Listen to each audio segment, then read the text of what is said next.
¿Qué tal? Buenas tardes. Bueno, qué alegría estar aquí con un ambiente tan gratísimo y tan receptivo para escuchar a Ale más que a mí. Lo que pasa que primero voy a decir que como decana de la sección de literatura y música del Instituto de Estudios Ciutíes, aquí estamos con nuestro director. El otro día comentábamos, es un orgullo, una satisfacción para nosotros seguir presentando y apostando por gente joven. La otra tarde, el martes, fue que estuvimos diciendo que el Instituto de Estudios Ciutíes sí que es verdad que tiene diversos campos de investigación y, claro, muchas personas consolidadas, pero hay que seguir abriendo las puertas a nuestros autores noveles y entre ellos se encuentra Alejandro. Alejandro Ales, como lo llamamos nosotros un poco en confianza, fue alumno mío en primero y en segundo bachillerato. Yo tuve la fortuna de darle 2 años. Era un estudiante aplicado, como algunos de los amigos que están aquí. Era un curso muy bueno, pero tenía algo especial. Muchas veces no hace falta ser un gran escritor para tener algo especial y para que los profesores guardemos a esos alumnos, a esas alumnas en nuestro corazón, pero tenía el don de la escritura. Daba igual de lo que fuera el examen, daba igual lo que tuviera que hacer, siempre le daba un giro, le daba una vuelta y era un recreo leer sus trabajos, un verdadero recreo. Y tenía esa facilidad para unir palabras que no todo el mundo tiene. No sé cómo puede ser eso de que quieres contar una historia y con las mismas voces que tiene nuestra riquísima lengua, que yo sé que tú tanto admiras, y con casi las mismas expresiones se puede construir algo tan diferente y tan original. Creo que es una de las características y de las peculiaridades que tiene Alejandro. En todo este tiempo él se ha formado mucho, ha estudiado traducción e interpretación, siempre ha sido un buen estudiante. Ha estado de Erasmus en Alemania, en Portugal, y luego me consta, porque nosotros nunca del todo hemos llegado a perder el contacto, ha frecuentado lecturas profundas de la literatura norteamericana, hispanoamericana, que desde luego le han valido un poco como referentes, y eso se advierte luego en sus escritos.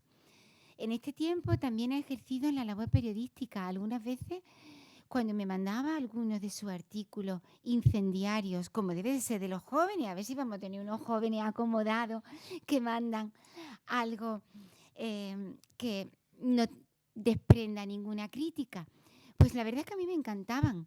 Digo, estas son nuestras nuevas generaciones, personas comprometidas que además escriben bien y saben cómo decirlo.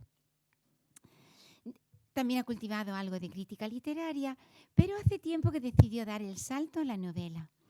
Esta no es la muestra de ese salto a la novela. Él empezó otra cosa. Yo es que he estado muy enchufada todo este tiempo y he estado informada.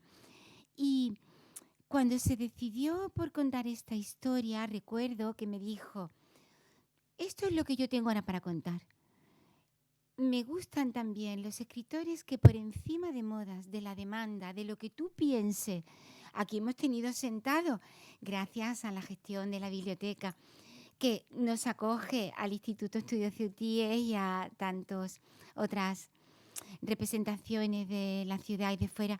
Hemos tenido muchas veces grandes autores o muy conocidos y siempre dicen que no empiece uno a escribir pensando en el éxito o en el interés económico, sino que uno escriba aquello que tiene dentro. Y eso ha hecho Alejandro. Para mí eso es de una enorme valentía, porque él podía ver con esa facilidad que tiene, esos dones que ha recibido, a lo mejor podía haber optado por, se lleva la novela de misterio, voy a escribir una, o se llevan las novelas de aventuras. Y sin embargo nos ha regalado, ya lo verán cuando la lean, una novela que cuenta todo sin contar nada. En realidad se llama La tía Mari ve llover en Costa Rica 2, porque es verdad, es la tía Mari la que ve llover. Esta es la historia de la tía Mari. Y encima Esta mañana he venido al instituto, tengo ahí compañeros, y les ha dicho que la tía Mari existe. Menos mal que luego hemos dialogado un poquito, Alejandro, y lo hemos arreglado, porque si no van a pensar los alumnos. Pues no le ha costado nada escribirla. Cuenta la historia de su tía Mari y se acabó. Pero esta novela, ahora iremos desgranando más cosas. Esta novela es mucho más que esa historia o que la historia de su familia. Si la leemos en el primer plano, es amena, es entretenida. Sobre eso, le he escuchado yo decir que para él siempre hay como una cierta tristeza subyacente por el recuerdo de momentos de su historia. Sin embargo, decía que en el primer plano de lectura, no, porque para el lector que no conoce a lo mejor a esos familiares suyos, pues solamente una obra entretenida. En el segundo plano, me gusta a mí decir de las novelas o de los escritos que considero de calidad que tienen que permitir una segunda lectura. La primera lectura, esa la hace cualquiera, esto se lee, qué bien, y la dejamos allí y no nos volvemos a acordar de ella. Cuando una novela, da igual de quién sea, se queda cerquita de la mesilla de noche y además da lugar a que se subrayen pasajes o a que, en nuestro caso, que somos profesores los dos, porque él es profesor de lengua y literatura también en Madrid, a lo mejor, bueno, no sé si lo va a hacer, pero yo a lo mejor lo hago. Cojamos un fragmento y le decimos a los estudiantes, haced un comentario de esto, sacar el tema, sacar la forma, mirar a ver cómo es la melodía, cómo ha trabajado el autor esa especie de apariciones poliédricas que convierten a la novela como en algo circular porque va y viene, pero sin perder nunca, nunca el estilo, digamos, de la comprensión, ¿no? Que se pueda comprender. Eso lo tiene esta novela. Entonces, ¿qué más queremos? ¿Qué más se puede pedir a alguien que escriba bien y que lo que cuente esté bien escrito? Claro, también podríamos decir, entonces, ¿qué pasa? Que solo importa la forma, que solo porque ha nacido con ciertas cualidades y luego las ha cultivado. Tengo dicho en el prólogo que decía Baltasar Gracián que no hay buen resultado sin entrambas, ¿no? Pero, ¿con eso sería suficiente? No. Aquí hay mucho calor, mucho sentimiento, muchos recuerdos, un cierto misterio y bastante simbolismo. Las familias esconden en general siempre elementos de los que no se habla, circunstancias que ellos comparten y que dan lugar como a esa especie de sensaciones para el que llega afuera, como de no termino de compartirlas. Si las quieren compartir, yo las he compartido. Yo les animo a leerla. Ahora iremos hablando un poquito más de algunas escenas, de los escenarios, de donde se desenvuelve la novela, pero le voy a dar la palabra al autor para que nos vaya contando un poco cómo surgió esta idea y sobre todo también quiero darle la bienvenida a Ceuta porque él es ceutí de todos los tipos de adopción, de no sé cuánto, todo lo que se puede ser, da igual donde uno viva. Llega a esta ciudad y sonríe y revive y habla de sus amigos. Es que algunos de mis amigos no están, porque en otro sitio tiene compañeros, tiene conocidos, pero esta es su ciudad. Así que bienvenido, Alejandro. Voy a tener que bajar a Ceuta más a menudo. Nosotros encantados. Muchas gracias. Pues la novela, al principio, como tú dices, yo estaba escribiendo otra cosa y yo siempre comento que la novela fue un poco hasta un error, es decir, un error con muy buen resultado, pero al principio no tenía intención de ponerme a escribirla. Como he dicho esta mañana, durante la pandemia hubo un concurso que celebraba una editorial y para participar había que escribir una especie de... ¿Se me escucha bien? Una especie de relato pequeñito en el que se hablase sobre la vuelta a la normalidad, la salida de nuevo a la calle. Y Y a mí me llamó mucho, en esa época me interesaba mucho, que además esto creo que lo he hablado contigo. Por un lado, las mujeres maltratadas que estaban encerradas con sus maltratadores y por otro lado, pues las personas mayores de la tercera edad que muchas veces, bueno, ya hemos visto como en algunas comunidades pues prácticamente se los abandonó. Y la idea que me surgió para ese momento, yo he de decir que esto incluso es políticamente incorrecto, pero yo tuve muy buen confinamiento. Es decir, es verdad que tenía un curso un poco movidito ese año, entonces a lo mejor un parón, pues fue un momento también para yo tranquilizarme, porque sabemos que los cursos buenos son estupendos, pero los malos son de los peores. Y, y entonces al final para el relato ese lo que escribí fue una pequeña historia en el que mi tía iba a hacer la compra a la plaza, pero con un poco de miedo, es decir, la vuelta a la normalidad, también como una manera para indicar que esa vuelta a la normalidad que a lo mejor se nos vendía, ¿no? Pues realmente no podía ser la vuelta a la normalidad anterior porque había ocurrido algo bastante importante que en parte impedía que esa vuelta fuese igual a lo que ya conocíamos.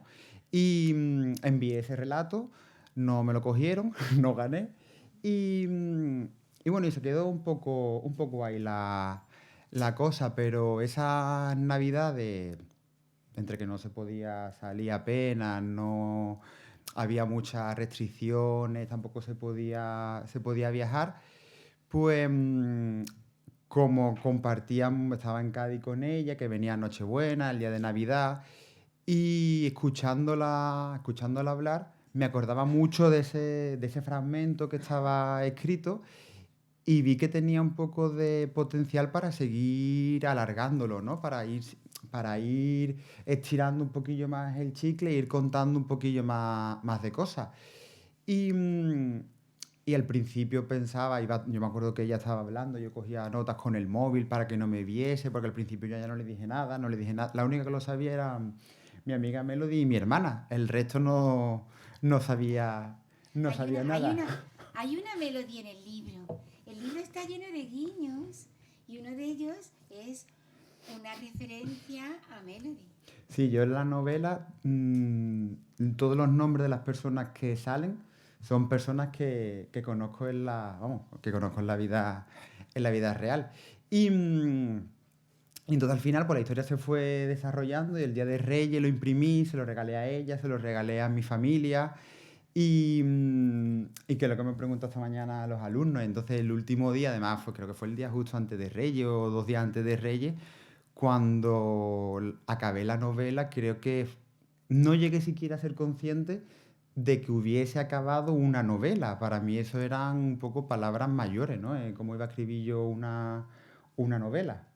Entonces, pues al final sí como ha ido surgiendo cómo surgió la historia. Y luego buscaste editorial, no lo hemos publicado en el Instituto de Estudios CUTI, él vive en Madrid, ha buscado alguna editorial, pero ¿diste muchas vueltas o tuviste suerte pronto? Pues es cierto que la búsqueda editorial ha sido una cura de humildad muy importante y yo creo que muy necesaria, no porque yo pensara que iba a publicar y al día siguiente iba a ganar el Nobel, sino porque como los artículos que escribía, es verdad que era mucho más fácil publicarlo, es decir, lo escribía, lo enviaba por correo y a los pocos días pues ya estaban publicados. Yo sabía que publicar una novela era algo pues mucho más grande, mucho más serio, mucho más imponente también, pero es cierto que conocer el mundo editorial y cómo funciona me sorprendió porque no me imaginaba que funcionase de esa manera. Entonces, al principio sí que iba dando palos de ciego, iba preguntando, iba enviando el manuscrito para buscar segundas opiniones, porque al final escribir es algo hasta solitario. Tú te enfrentas a la hoja en blanco, tienes un resultado, pero después no, sobre todo al principio, creo yo, tienes esa necesidad de que te digan esto está bien, o esto cámbialo, o esto quítalo. Pero el año pasado me presentaron esta editorial y vamos, yo estoy contentísimo. Me han mimado lo más grande. Qué bien. Bueno, porque de hecho has venido aquí a tu tierra, pero ya has presentado el libro en otro sitio y además tienes en perspectiva continuar, Mm. ¿no?, con tu gira. Sí, he presentado varias veces, 2 veces en Cádiz, luego también en Zaragoza, en Alcorcón, que es donde está el colegio en el que yo trabajo. Luego voy a la Feria del Libro en Madrid en junio, de momento un día, a ver si sale otro día más por ahí. Y sí, sí, al final hay que moverse y donde salga pues hay que ir. Es Y decir, claro, ¿cómo estás viviendo? Ahora hablamos un poquito más de la novela, pero ¿cómo estás viviendo? Bueno, si le quieren preguntar ustedes, yo que tengo curiosidad en estas cosas. Eh, ¿Cómo estás viviendo esa diferencia que tú dices del escritor solitario? Claro, el escritor para escribir una novela, y más una novela como esta, tiene que estar muchas horas solo. sí. Y ahora, sin embargo, estás descubriendo como, digamos, el envés, ¿no?, de esa hoja. Ahora, por ejemplo, estoy viviendo cosas muy bonitas que yo, por ejemplo, no me iba a pensar nunca vivir. Por ejemplo, lo que comentaba esta mañana. Hace poco estuve hablando, por ejemplo, con Elvira Lindo porque le entregué la novela. Y, y claro, yo ahora pienso y digo, el niño que leía Manolito Gafota cuando tenía 15 años, la vida se iba a imaginar está hablando con Elvira Lindo o está aquí, por ejemplo, hablando de mi tía Mari. Son cosas, sobre todo ahora que, por ejemplo, que bajo a Ceuta, que ya no puedo bajar tanto. Claro, me acuerdo por lo que tú decías antes, de cuando yo iba al instituto, de cuando yo era adolescente. Y claro, que me hubiera dicho a mí en aquella época que yo iba a estar volviendo por presentar una novela. Entonces, claro, creo que todo lo anterior merece muchísimo la pena y esos años de espera y esos correos y esas llamadas y esas negativas. Al final hay que estar al pie del cañón y yo para eso soy muy pesado. Entonces, Bueno, claro, claro que sí. Si alguien del público quiere decir algo, sí. sí, dime. Un momentito, el micrófono. Gracias, Dolores. Ah, sí. Nada, era por curiosidad solamente. ¿Por qué has querido expresar o por qué te has al final ido por tu tía? ¿Por generación, esta generación irrepetible? Que Pues, no vamos, supongo, a tener mucho más. ¿O porque te lo pedía el cuerpo? ¿O en homenaje a esta generación? pues que está? yo creo que es un cúmulo de varias cosas. De hecho, una pues de las más bonitas y a la vez más sorprendentes es también darme cuenta de que conforme iba escribiendo la novela y sobre todo las últimas revisiones, me iba dando cuenta de que realmente de quien estaba hablando era de mí.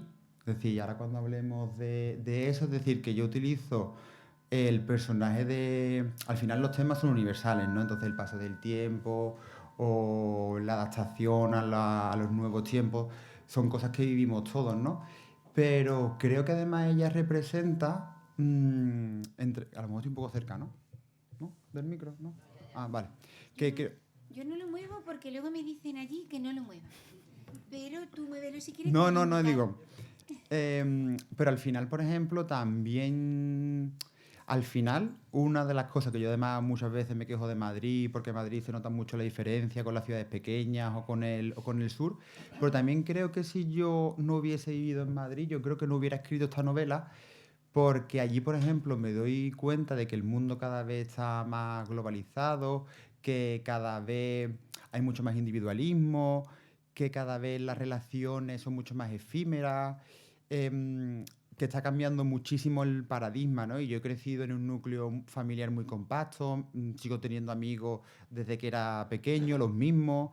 Entonces, creo que mi tía representa por un lado a esa generación, ¿no? Una señora de 80 años, y por otro lado también quería reivindicar toda esa cultura y toda esa tradición, tanto lo bueno como lo malo, que al final nos forma como sociedad y que precisamente por ese cambio de paradigma, pues está un poco en peligro de extinción. Mi tía, por ejemplo, nos hace toda la Semana Santa torrija a toda la familia y como yo no aprendo a hacer torrija, nos vamos a quedar sin torrija el resto de la familia.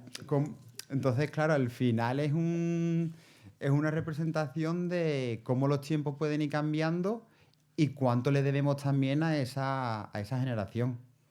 Mm. Estoy buscando porque la novela empieza. La tía Mari nos contaría mucho tiempo después a todos nosotros que comenzó a lloverle a mares mientras terminaba de tender la ropa en la azotea. Nos diría que quién podría haberse imaginado que la consecuencia del asfixiante bochorno nocturno que le había impedido dormir bien la noche anterior pudiera ser aquella tromba de agua que la había sorprendido, llegada desde Dios sabe dónde, mientras cerraba un alfiler de madera sobre la esquina de una sábana bajera. Así es como empieza esta novela. Y efectivamente parece que va a hablar de la tía Mari, pero no es verdad. Esta es una novela introspectiva de una revisión interior del pasado.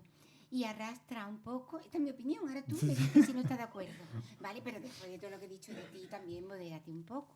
A ver si ahora no va a estar de acuerdo en nada. Yo creo que es una... Creo, pero a lo mejor estoy confundida porque él me mandó la novela por correo, yo la leí y es verdad que me encantó, pero no hemos tenido oportunidad de intercambiarnos mensajes. Lo hemos visto en Madrid algunas veces, en actos, sobre todo literarios poéticos, a pesar de que él es novelista, también le gusta la poesía o le gusta estar con escritores de todo tipo.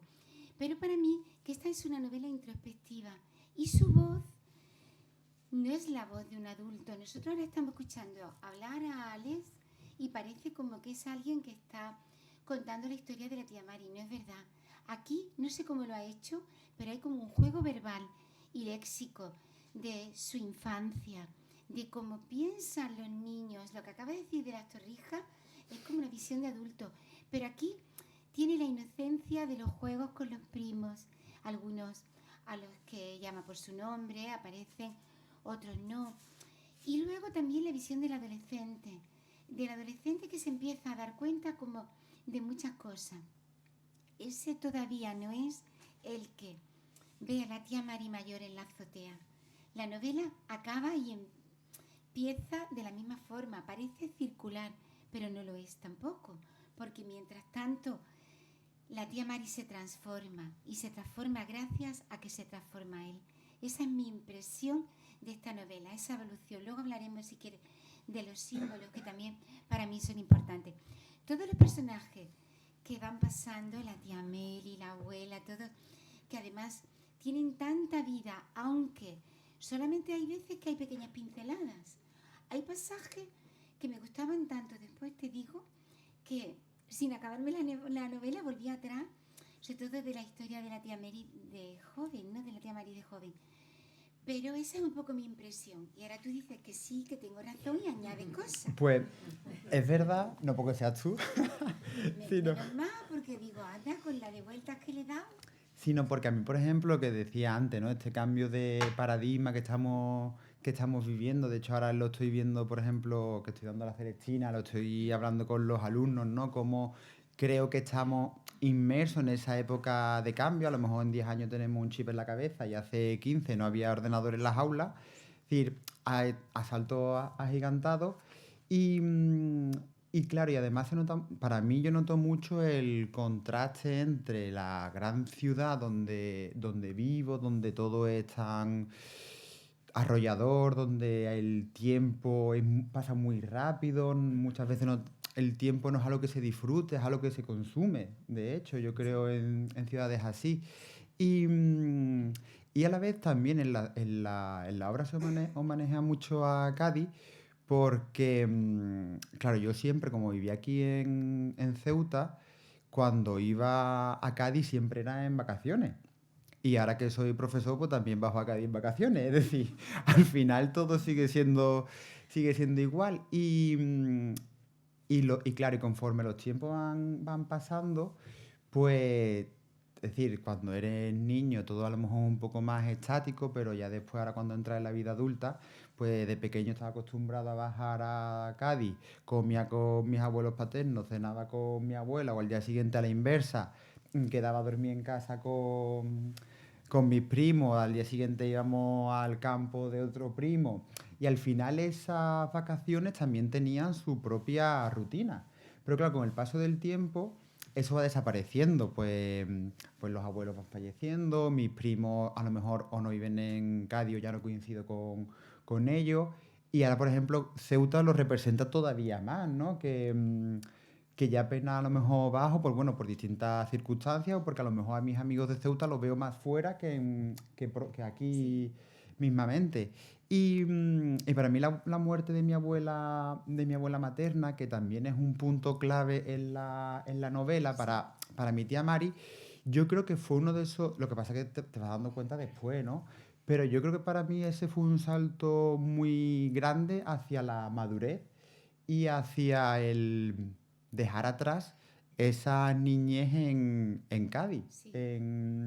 Y también la necesidad, porque al final es una necesidad con la que estamos, yo creo que todo el mundo luchando a lo mejor constantemente, de aceptar el paso del tiempo Sí. y reconciliarse con lo que ya ha pasado y no va a, y no va a volver. Entonces, por eso al principio yo creía que estaba hablando de mi tía Mari, estaba contando su vida, estaba hablando de ella, de su marido, de su sobrino, de cuando nos llevaba a la playa. Y, y al final te das cuenta de que estás hablando de la inquietud que yo tenía por ese paso del tiempo y cómo la pandemia, que es donde está la obra contextualizada, también supone ese cambio en cuanto a muchos aspectos, como 2 años prácticamente sin ningún tipo de contacto humano. Sí que eso se observa y sí que hay momentos determinantes, sobre todo cuando habla del pasado de la tía Mari y luego en un momento determinado en donde empieza el tono más grave. Aunque los va combinando, en este libro hay también como un culto de admiración a la soledad, a la resignación, a la necesidad de que aunque lleguen momentos de soledad, sin embargo las personas deciden vivirla dignamente y que esa dignidad de los recuerdos que muchas veces se, se puede llegar a pensar que a lo mejor vente conmigo a vivir o vamos, pues tú lo vas dejando como efectivamente, es que como me están diciendo que sí. ¿Por qué vamos a sacar a las personas de su entorno? Es también un poco este libro un canto al derecho de las personas mayores a vivir como quieran y donde quieran. Y su derecho a que me puedo poner enferma, estoy sola, me llaman por teléfono. Claro. Es verdad, hoy en día que hay tantos auxilios, pero en esta casa, en la casa de esta de Costa Rica número 2, hay tanto que contar, hay tantas vivencias, hay tantos recuerdos y hay como una rutina de vida que es precisamente, eso está muy bien contado, que es precisamente la que respalda las ganas de seguir viviendo para cierta edad. Luego, eso es, a partir de esos momentos, aunque está combinado, lo que te hace un poco más una visión de adulto. Luego, hay otra cosa que también tiene Alejandro, esa impresión que me da a mí, Alex, antes de que hablemos de otras cosas, como un gran conocimiento de las personas. No sé si esas personas son así o tú las has preparado y has dicho, les voy a dotar de afectividad, de santidad como hay o tal. ¿Cómo has hecho eso? Pues sinceramente no lo sé. Sí. Porque al final una de las cosas que me ha resultado sencilla de escribir la novela es que no tenía que inventarme prácticamente ningún personaje porque ya los tenía, ¿no? Son mi tía Mari, mi abuela, mis abuelos, mis familiares. Y, y yo creo que no he aportado nada que no sea real. Es decir, ahora mismo no caigo. Es verdad que, claro, al final, sobre todo en los abuelos, uno va escuchando muchísimas cosas de lo que dicen y al final es lo que queda, ¿no? Es decir, el recuerdo que tienen esas personas y como al final la novela no deja de ser un homenaje en el que también quería transmitir cómo se recuerda a los que ya no están, quería hacerlo de la misma manera de la que yo lo había escuchado. No hay apenas intervenciones, hay pocas. Aquí hay una que dice, aquí nací y en esta casa me pienso morir. Eh, el, resto el resto va con el hilo narrativo como de alguien que se ha metido en la cabeza de otra persona que vive de sus recuerdos y entonces pues todos cuando vamos cumpliendo años, ¿no? Pues muchas veces nuestros recuerdos y a veces las conversaciones y los andaluces más quizás desvariamos un poco y hacemos saltos en el tiempo. Ay, pero ¿te acuerdas? Pero, y nos atropellamos en la conversación. Eso creo que también está muy conseguido en el libro. Ese devenir de una persona que está con sus recuerdos y va saltando en el tiempo. Pero sin embargo, está escrito en primera persona. Pero mi abuela no solo repetía que el edificio en el que había nacido había de ser el mismo en el que moriría, sino que también declaraba que aquella reestructuración había debido embrujarlo con un encantamiento que impedía que volviesen las personas que habían poblado la finca junto a la Alameda desde mediados del siglo pasado. Claro, al final en la novela, la Costa Rica número 2 también tiene muy importante, es como si fuera un personaje más, porque era la casa familiar. Es decir, cuando éramos pequeños estábamos todos allí, se celebraban, antes de que yo naciese incluso, muchísimas fiestas. Entonces, al final, y esto por ejemplo ocurre en Cien años de soledad, como conforme va avanzando la casa se va quedando más vacía, yo quería transmitir también esa sensación en la que la finca, y de hecho es verídico, se va quedando cada vez más vacía, pero a la vez el que ella viva sola no quiere decir que lo esté. De hecho, eso se nota muchísimo al principio cuando una tía mía la llama por teléfono, otros tíos míos se ofrecen a llevarle la compra y dejársela en el ascensor para que ella no tenga, para que no tenga que salir. Y era una manera de, pues, de demostrar eso, que ella no está sola, aunque viva sola, porque quiere seguir viviendo sola. Y hace poco tuvo la gripe y ella decía, yo tengo la gripe y ya está. Me refiero, y voy al médico yo sola porque puedo hacerlo. El día que no pueda, ya hablaremos, pero de momento... Estás haciendo referencia, estoy buscando la página, en varias hace referencia, pero hay una muy especial cuando llueve. Y ese es el día detonante de este libro. Y efectivamente, a mí me recordaba a Macondo, al Macondo de Gabriel García Márquez. Y como había llovido en Macondo y luego como al día siguiente amanece con un sol bobo, esto lo dice Gabriel García Márquez, no lo digo yo, y aquí hay una referencia a eso, creo que buscada, aunque hay tantas fuentes de todas esas lecturas que se van advirtiendo. Yo he dicho en el prólogo que en realidad hay muchas obras después de la guerra civil, Primera Memoria, Los Sabel, hago referencia a novelas de este tipo que son las que ayudaron un poco a construir y a que no olvidemos cómo era la vida de la familia en aquella época. A lo mejor ahora dentro de unos años decimos, no, porque en tal año con el COVID pasaron tal o cuales cosas.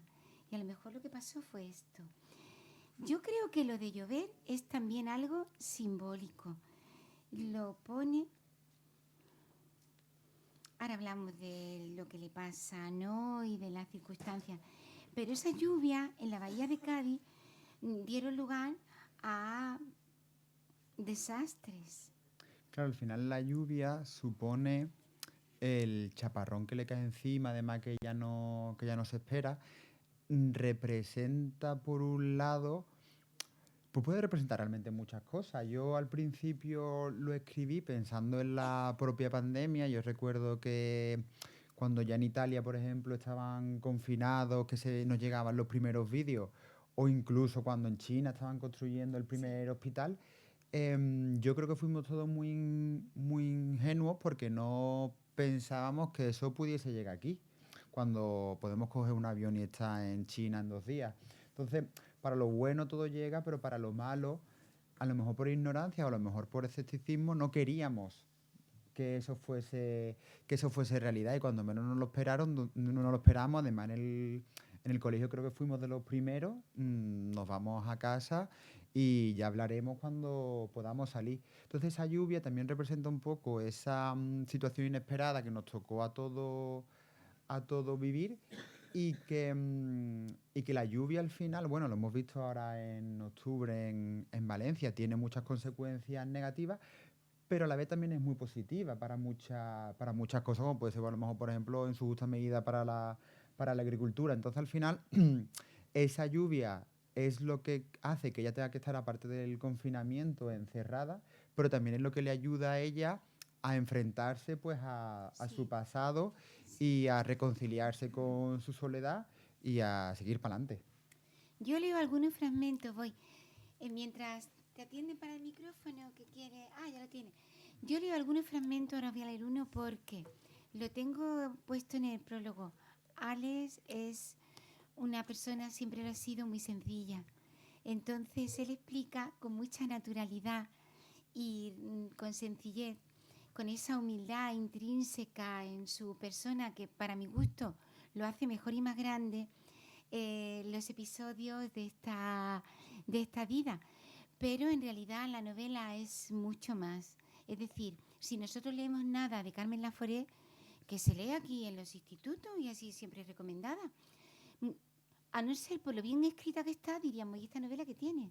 Pues por eso se llama Nada, porque en realidad a la joven Andrea no le pasa nada, vive un tiempo con sus parientes. Por eso yo de vez en cuando leo un fragmento para que vean la diferencia entre cómo se expresa Alejandro y sin embargo la capacidad. Sí, por favor.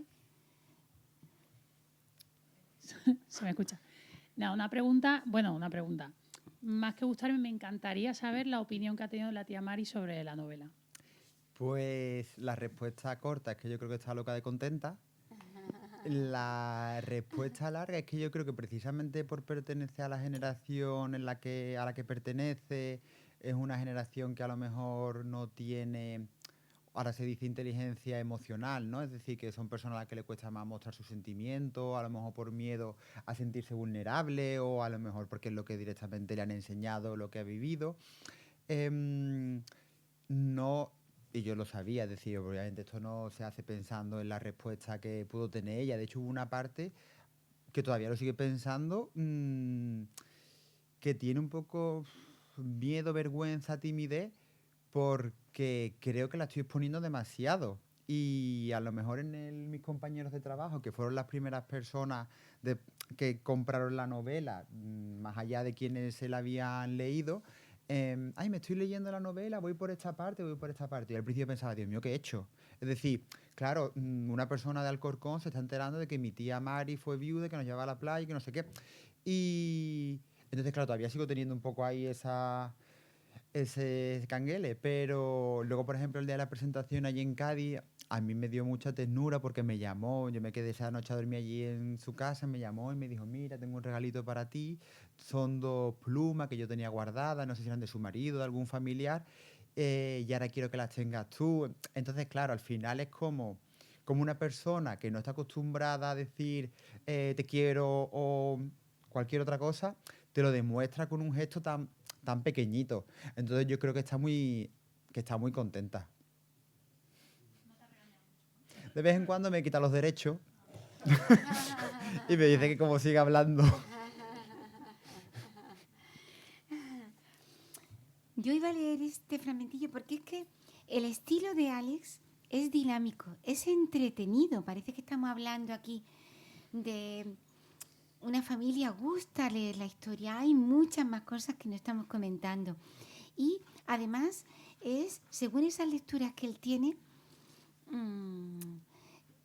vamos a salvar las distancias para que no te pongas colorado, ¿no? Pero yo pienso que hay varios tipos de narradores, como más sentimentales, más emotivos, que se detienen en el tiempo. Estamos hablando del tiempo, no se detiene. Es rápido y decidido y contumaz en eso. Es dinámico. Es un poco más como el estilo desafiante de Cela o del García Márquez que hemos mencionado. Sabía que las noticias, estoy al cabo de la pregunta. Sabía que las noticias sobre aquellas inesperadas lluvias torrenciales serían la comidilla del barrio y que probablemente habría víctimas mortales que lamentar. En el telediario de las 3 dirían que en la ciudad o en la región, porque no sabía hasta dónde habían llegado aquellas desafortunadas nubes, no se había conocido una tormenta así en siglos. El estilo no da lugar a que me voy a detener porque tengo una descripción o porque tengo esa impresión, ¿no? Que no te has deleitado, hay descripciones muy bonitas, pero no te has deleitado de decir, soy Ale, escribo bien, esta es mi primera novela, hago lo que me da la gana, me voy a hinchar aquí de describir no sé cuánto, no. Sigue emocionando y sigue. Son pequeños datos, los de la tele, los de la azotea, los de la Chari, los de la otra. Aquí he encontrado ante a Melody, que la llama por teléfono, lo pone aquí, ¿no? Sí, cuéntame.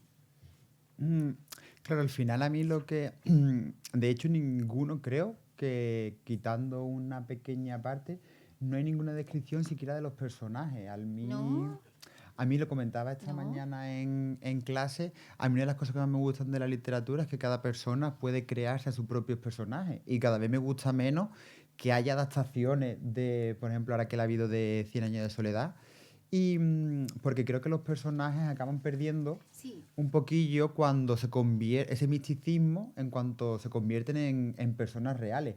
No ya solo porque no sea como nos lo hemos imaginado, porque hay personajes que están muy bien caracterizados en películas o en series, sino porque creo que le quita un poco de profundidad, un poco de misticismo, o ya no son a lo mejor tan abstractos. Entonces a mí no me interesaba que la gente supiera cómo es la tía Mario, a lo mejor la casa un poco sí, porque viene al caso, pero a mí lo que me interesaba o lo que me interesa contar es eh, una historia con muchos afluentes a lo mejor, y un proceso, ¿no? La novela a lo mejor tiene hasta un punto de proceso psicológico, ¿no? sin lugar a dudas, sin lugar a dudas. Es una novela muy psicológica. Y luego eso de los personajes, sí que sabemos cómo son, pero con referencias. A mí me parece que si esa es la intención, un buen escritor no necesita hacer, bueno, lo han hecho los grandes, ¿no? Hacer un retrato sobre un personaje, sino que con las referencias de donde dejaba el cepillo, del color del pelo que se ha caído en no sé dónde, o de si se acaba bañando o no, al final están trazados todos los retratos de si gusta el agua, si da miedo, si le gusta cocinar, si cuida las plantas, pero no lo pone en una línea. A mí me parece que eso es una de las cosas más logradas de este libro. Claro, es que al final el aspecto físico no solamente va cambiando, sino... Y a lo mejor a mí muchas veces me pasa, a lo mejor ya es porque cada vez estoy perdiendo más capacidad de concentración, pero a lo mejor cuando estoy leyendo una descripción de una novela, No me creo eso. me tengo que leer detenidamente para después seguir imaginándome al personaje como me han descrito. Y al final yo creo que lo que nos construye, o para construir en este caso un personaje, o a nosotros como personas, son más nuestros aspectos cotidianos Sí, que el color del pelo. exacto, Porque al final es algo que puede ser incluso cambiante. exactamente. Y a lo mejor ahora quieren hacer alguna pregunta más, pero cuando lleguen al final, efectivamente, toda la semblanza, todo ese devenir, creo que les va a hacer disfrutar. Pero cuando lleguen al final, a lo mejor van a dudar, aparte del episodio de la azotea, que es muy revelador, ¿no? Pero van a disfrutar con el drago. Pero a lo mejor va a haber gente que va a preguntar, ¿y esto a qué viene?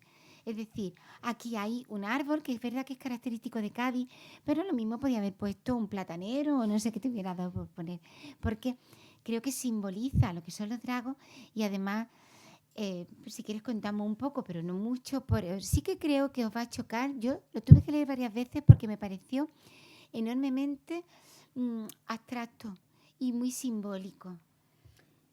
Sí, al principio, por ejemplo, la novela está estructurada en tres partes. De hecho, la primera representa el presente, la segunda es el pasado y la tercera Exacto. sería el futuro. Y la primera es la más doméstica, la más cotidiana, que hace ella en su día a día, cómo se va adaptando a la muerte de su hermana, cuando su otra hermana que vive en Madrid va a verla, cómo se llevan. Y, y claro, yo quería, o necesitaba, mejor dicho, porque no era algo a lo que le diese muchas vueltas, sino fue algo que yo sabía que para que hubiese esa ruptura entre el presente y el pasado tenía que ocurrir algo más allá de la lluvia que la obligase a irse a ese pasado.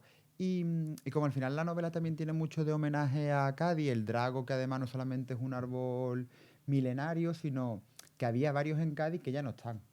Entonces era una manera también de representar cómo ese paso del tiempo también le ocurre a una propia ciudad, no solamente por su gente, sino también porque va cambiando su fisonomía.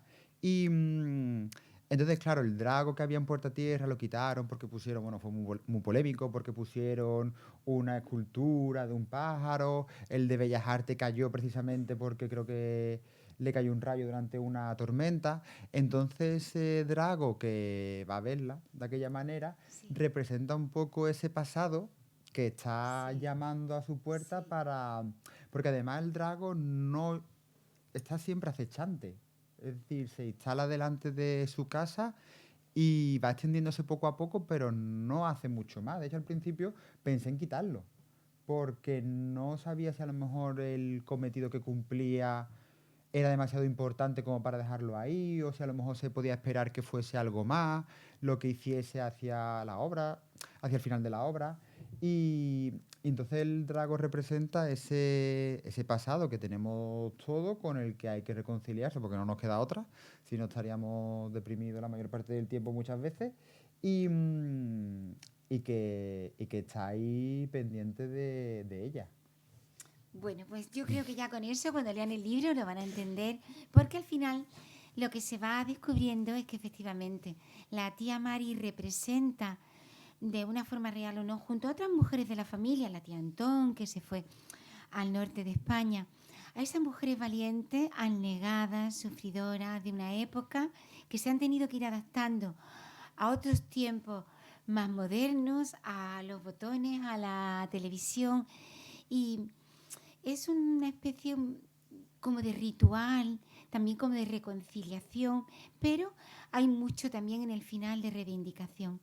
Y creo que eso que tú has dicho, engarza con eso que tú has dicho de esas mujeres o que les tocó vivir, las maltratadas o las que les tocó vivir pasándolo mal. Bueno, creo que ese final tiene también como 2 o 3 interpretaciones.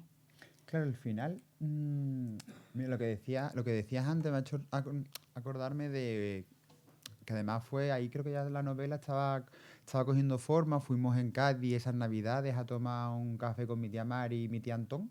Y mi tía Antón tiene, creo que son casi 10 años más que mi tía Mari, no tenía el pasaporte sanitario en el móvil.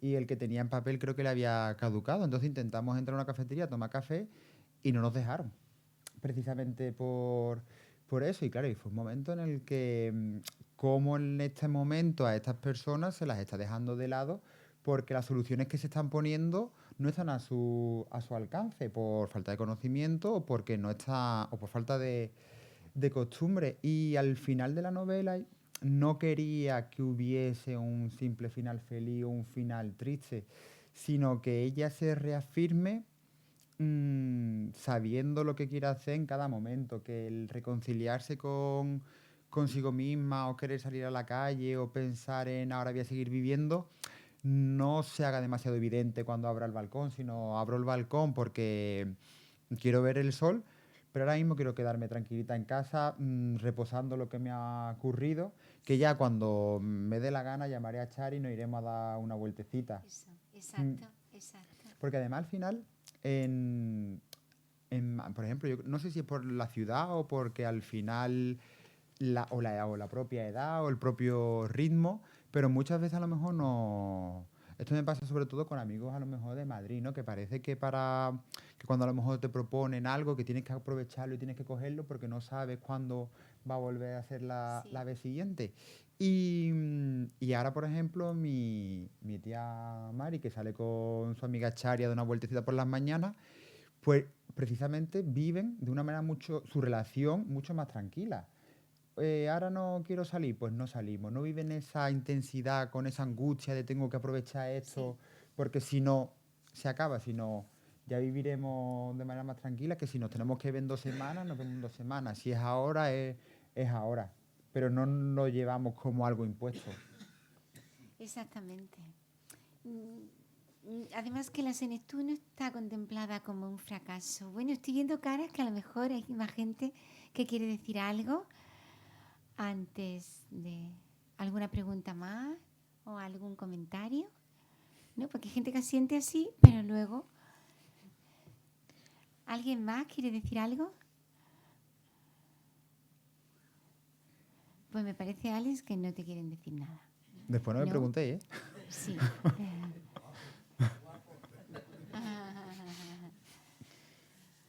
Pues si no, nosotros seguimos hablando un poquito ya antes de finalizar de este libro, que en realidad la tía Mari se llama María Josefa y efectivamente es una octogenaria que da mucho de sí. Yo tengo puesto aquí también el papel de la azotea, ¿no? Porque hemos empezado el libro hablando de la azotea y termina el libro hablando de la azotea. Pues la azotea realmente al principio no surgió con ningún objetivo, es decir, simplemente porque es algo cotidiano para ella, pero es cierto que desde el edificio que tiene ella, que tiene ella, me refiero, en el que vive, ojalá fuera Sí. suyo, pero en el que ella vive, de la azotea se ve prácticamente toda la ciudad de Cádiz, ¿no? Entonces a lo mejor el que de repente tenga que irse y tenga que recluirse puede representar también ese momento de huida, de introspección, Sí, y ya después sí. cuando piensan volver otra vez a atender, pues un poco la vuelta, pero de una manera distinta a la que subió la vez anterior. Sí, efectivamente, lo estoy buscando.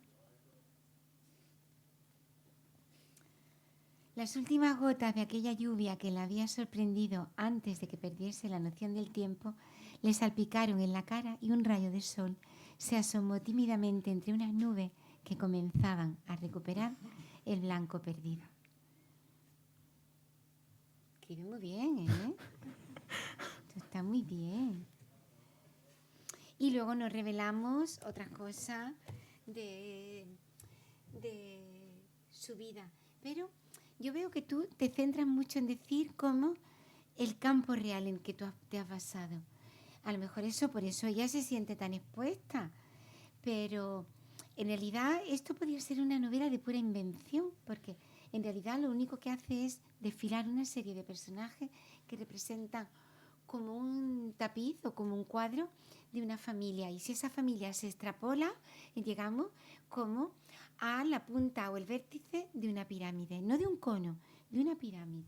Claro, al final, y por eso tampoco quería caer en la descripción exhaustiva de Sí, ningún personaje, a mí mucha gente de la que ya se ha leído la novela me ha dicho que siempre le ha recordado a alguien, o a una tía, o a una abuela, a una madre, y eso me ha emocionado bastante porque al final es un poco la universalidad en las obras que a mí me gusta, ¿no? Al final vas quitando capa y lo que queda es lo que nos preocupa a todos.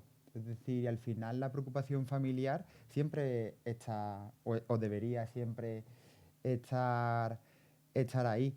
Y, y claro, y también el ir narrando desde el sobrino al que le han contado una historia permite jugar muchísimo con ese margen para que el lector piense que algo puede haber ocurrido de verdad o no, o incluso por propio desconocimiento mío. Yo al final de mi tía Mari sé muchas cosas, pero hay muchísimas que no sé y muchísimas otras que no voy a saber.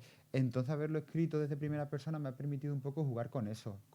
Estoy contando lo que yo sé de ella, ya sea verdad o mentira en la novela, y no lo que debería saber, porque si eso es verdad que hubiera resultado mucho más complejo porque hubiera tenido que crear un personaje completo y yo no quería crear ningún personaje completo, yo quería coger algo que ya existiese y representar o darle un significado mediante una historia sencilla.